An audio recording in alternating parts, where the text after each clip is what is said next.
지난달 30일 임플란트 시술을 위해 이곳을 찾은 70대 여성이 의식불명에 빠지는 일이 벌어졌습니다.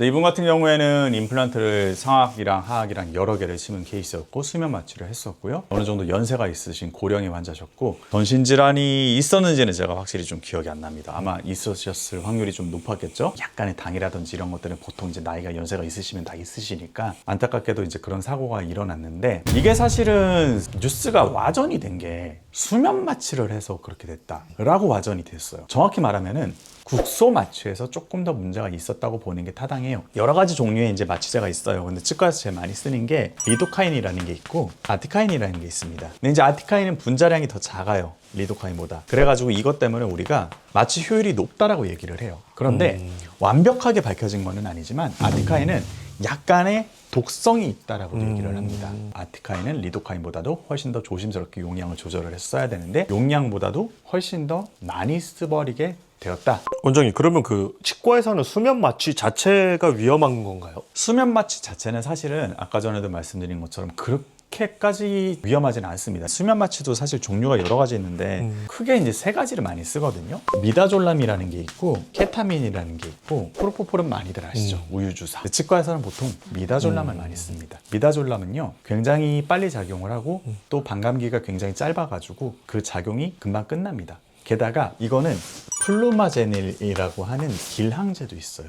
그러니까 플루마제닐을 쏘면은 바로 미다졸람의 작용이 끝나버립니다. 그러니까 미다졸람은 상대적으로 용량 용법만 잘 맞춰가지고 쓰고 바이탈 체크만 잘하면은 굉장히 안전한 수면 유도제 중에 하나입니다. 반면에 이제 케타민은 여러 가지 부작용도 있고 조금 깨어나기도 쉽지가 않고 그래서 저희도 99% 정도는 이제 미다졸람에서 웬만하면 끝내려고 합니다. 아예 미다졸람이 안 되는 분들이 진짜 간혹가다 있어요. 100분 중에 한 분 정도. 그런 분들은 소량의 케타민을 같이 섞어가지고 조심스럽게 이제 사용을 하는 정도이고 프로포폴은 정주기가 필요하다.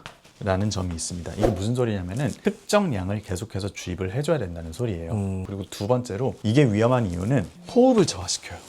그러다 보니까 억시진 레벨을 제대로 이제 측정을 안 하고 있으면은 산소 포화도가 떨어지면서 일이 생기는 경우도 굉장히 많아요. 상대적으로 조금 위험할 수밖에 없다. 그래서 치과에서 쓰는 거는 미다졸람이고 미다졸람은 뭐 그렇게까지 위험한 수면 마취라고는 하기가 어렵다. 원장님, 그 미다졸람이 안 드는 케이스는 그럼 어떤 케이스예요? 체질인 거죠. 체질상 그런 거고 아니면은 술이 엄청 세신 분들, 술을 엄청 많이 드시고 오신 분들 이런 분들이 수면 마취가 잘 안 됩니다. 그냥 마취도 잘 안 되고요. 네. 이게 어느 정도 꽤나 이제 큰 연관성이 있습니다. 원장님, 그리고 이 환자분은 또 한 번에 임플란트 여러 개를 식립한 걸로 보이는데 이것도 어떤 원인이 될 수 있나요? 여러 개의 임플란트를 했으니까 다량의 국소 마취제를 사용을 했고 그렇기 때문에 일이 터졌다. 하루에 너무 짧은 시간 안에 모든 걸 다 끝내려고 하면 당연히 위험성은 커질 수밖에 없죠. 근데 임플란트 이제 3개라든지 4개라든지 이렇게 한꺼번에 해야 되는 경우들이 있잖아요. 예를 들어 가지고 이제 위쪽에 있는데 조그만 어금니 2개 해야 되고 또 이제 큰 어금니 2개 해야 되고 이런 케이스들이 있는데 이런 정도의 케이스들은 오히려 사실은 나눠서 하는 게 더 손해이기는 합니다. 수술 때에 눕고 여러 번 마취하고 여러 번 째고 또 여러 번 지혈하고 이런 과정 자체가 사실은 환자분들 몸에 더 부담이 될 수가 있는 거거든요. 그래가지고 케이스에 따라 가지고는 한 지역에 몰려 있는 것이다. 그런 상황이라면은 이거는 사실은 그렇게 크게 위험하지 않은 정도의 임플란트 개수다라고 생각을 하셔도 무방합니다. 이분도 이제 거의 70에 다다르는 이제 고령이셨어요. 그래서 되게 이제 멀리서 오셨습니다. 멀리서 오시다 보니까 이제 치료 계획을 제가 이제 잘 짜드려야 됐었어요. 위 같은 경우에는 딱 보시면은 이제 뼈가 굉장히 많이 들어갔잖아요. 상악동 거상술도 많이 진행을 했습니다. 이분도 그래도 8번 정도 내원에 걸쳐가지고 그래도 깔끔하게 서두르거나 그런 거 없이 잘 마무리해가지고 일상생활로 복귀를 하신 케이스라고 보시면 되겠습니다.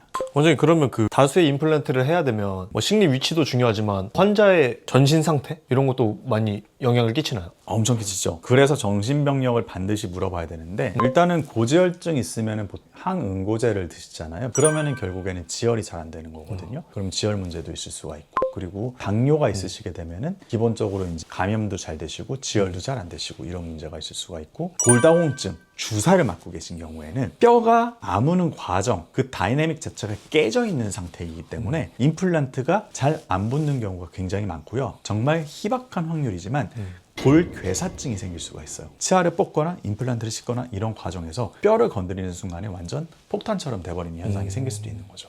원장님 사실 또 이 영상 보실 분들 중에 좀 고령의 환자분인데 임플란트 수술을 받아야 되는 분들이 걱정 많이 되실 것 같은데 딱 한 70대 정도 되시면은요 임플란트에 대해서 고민이 많아지십니다. 항상 이 말씀을 하세요. 내가 살아봐야 얼마나 산다고. 꼭 20년 정도, 30년 정도 오래오래 장수를 하시더라고요. 임플란트 하시면 또 이제 평생 쓰시는 거잖아요. 그런 분들 같은 경우에는 전신병력 잘 관리하시고 그다음에 제대로 된 거 가가지고 제대로 이제 진료 계획 짜가지고 안전하게 치료를 하시면은 삶의 질 자체가 이제 향상이 되는 거니까 너무 그렇게 무서워하시거나 어려워하지 마시고 일단은 상담을 받아보시는 게 좋을 것 같아요. 정기 검진만 오셔가지고 한 맞춰가지고 자주 뵈면은 괜찮지 않을까 생각을 합니다. 오늘은 뭔가 좀 이제 무서운 뉴스로부터 시작을 해가지고 이제 임플란트에 대해서 쭉 얘기를 한번 해봤는데요. 여러 가지 체크할 것만 잘 체크를 하고 계획만 잘 세우면은요. 그렇게 사실은 위험할 거는 없어요. 너무 이런 수술 자체에 대해서 겁내하지 마시고요.